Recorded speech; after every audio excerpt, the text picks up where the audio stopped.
Okay, let's dive right into this explainer. Today, we're going to break down the deeply ingrained mechanics of your mind and, more importantly, build a highly practical toolkit for mastering your emotions. If you've ever felt like your emotions are driving the car while you're just, trapped in the passenger seat hanging on for dear life, well, this is exactly what you need. So, you've probably wondered why it's so incredibly difficult not to feel sad or angry or just totally overwhelmed, even when you logically know you shouldn't be, right? Well, if you've ever felt completely hijacked by negative feelings, I want you to take a deep breath because it is absolutely not your fault. As we'll see today, your brain is literally wired that way. It's an ancient biological problem, really. Thousands of years ago, our ancestors absolutely needed to obsess over negative events. I mean, we're talking about the threat of wild animal attacks or the severe literal danger of being rejected by the tribe. If they didn't stress about that stuff, they wouldn't survive.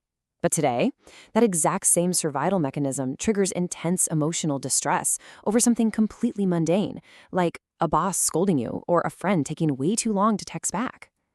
So, to reclaim our mental peace, here's our game plan for today. We'll start with the ancient negativity bias, uncover the true source of happiness, learn the art of detaching from your feelings, master the Sedona method, explore living above the line, and then finish up with a practical way to track your emotional state. Section 1. The Ancient Negativity Bias. Let's look at exactly why negativity feels so darn sticky. We have to actively fight this deeply ingrained negativity bias every single day. Why? Because the immense discomfort it creates, like when a friend ignores you or you make a tiny typo on an email, is no longer a matter of life and death. Your brain is basically sounding a blaring alarm for a fire that simply doesn't exist. To find peace, you have to consciously intervene and recognize this bias for what it is, a totally outdated piece of survival software. Section 2, the true source of happiness. Where does it actually come from? Let's agitate the problem a bit.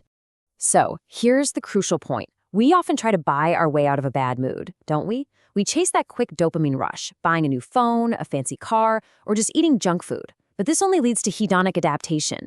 You get a spike of joy and then you adapt. You just go right back to your baseline level of happiness. It leaves you perpetually stuck on a treadmill, totally exhausted and always chasing the next brief high. Now, take a look at researcher Sonia Lyubomirsky's data. This is fascinating. External factors like getting a massive promotion, buying a new house, acquiring all that stuff only account for a measly 10% of your overall happiness. Just 10%. 50% is genetic, and a massive 40% comes entirely from internal factors. Your mindset is literally 4 times more powerful than your circumstances. True happiness depends entirely on you, not what happens to you. We see this perfectly with Emily. She set these impossible daily jogging goals out of pure jealousy of her friend's milestones. Unsurprisingly, she failed and felt like a complete loser.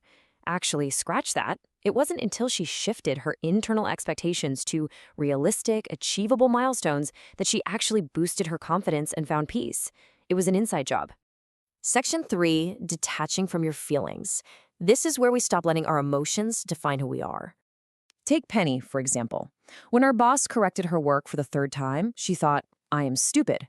But by simply rephrasing her internal monologue from I am stupid to I feel stupid, she physically separated her core identity from that temporary emotion.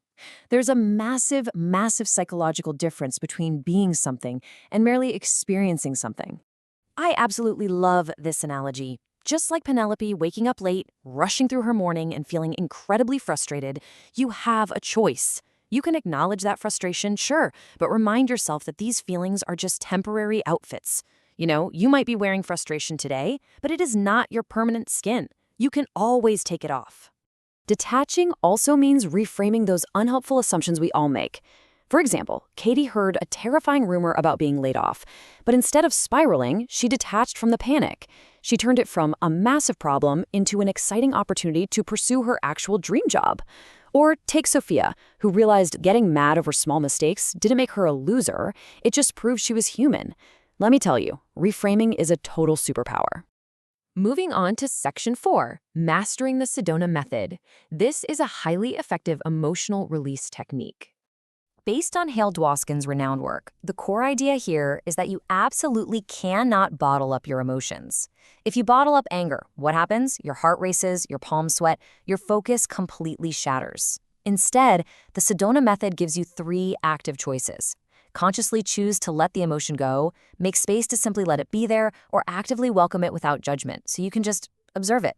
Look at the 5 steps mapped out here. The Sedona method is something you can use literally anywhere. Start with something simple, like feeling irritated in a painfully long grocery line. Focus on the feeling. Ask yourself, can I let this go? Will I? When? And your answer to that last question should always be now. Repeat this cycle until the emotion entirely dissipates. It sounds simple, but it is profoundly effective. Section 5. Living above the line. This is an incredible framework for conscious leadership and extreme self-awareness. Anytime you act or react, I want you to ask yourself where you fall on this table. Are you operating above the line, meaning you're curious, actively listening, and taking responsibility? Or are you operating below the line, trapped in this toxic, defensive cycle of finding faults, arguing, and rejecting new information? Being above the line means you are self-aware and you're in the driver's seat. Living above the line allows you to realize that bad emotions are actually just messengers. Take Harriet, for example.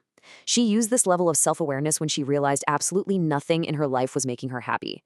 Instead of ignoring that deeply uncomfortable emotional message, she listened to it, she utilized it, and completely changed her life, relocating to a new city where she finally found joy. All right, Section 6, tracking your emotional state. We've talked about theory, let's look at daily observation. Here is my challenge to you. For the next 7 days, I want you to keep a notebook. Every single day, rate your emotional state on a simple scale from 1 to 10. At the end of the week, tally up a total score. We need concrete data on how you're actually feeling, day in and day out. But, a number isn't quite enough on its own. Alongside your daily score, you need to answer these specific questions, just like Sophia did to break her cycle of anger over small mistakes. Writing down what caused the emotion, whether your reaction was actually factual, and how you released it. That actively trains your brain. It forces you to stop identifying with the negativity and start treating it as data to be managed. To wrap up this explainer, I really want you to burn this thought into your mind. Negative emotions aren't personal failings. They aren't a sign that you're broken. They are ancient evolutionary tools. Good emotions are there to bring you joy, but those painful, bad emotions, they come to teach you something. They are there to help you adapt and grow into a stronger, far more resilient person. So, equipped with this powerful new toolkit to combat your negativity bias, detach linguistically, process through the Sedona method, and live consistently above the line, I leave you with this final provocative thought. Look inward right now. What specific heavy emotion are you currently wearing, and what emotion will you actively choose to let go of today?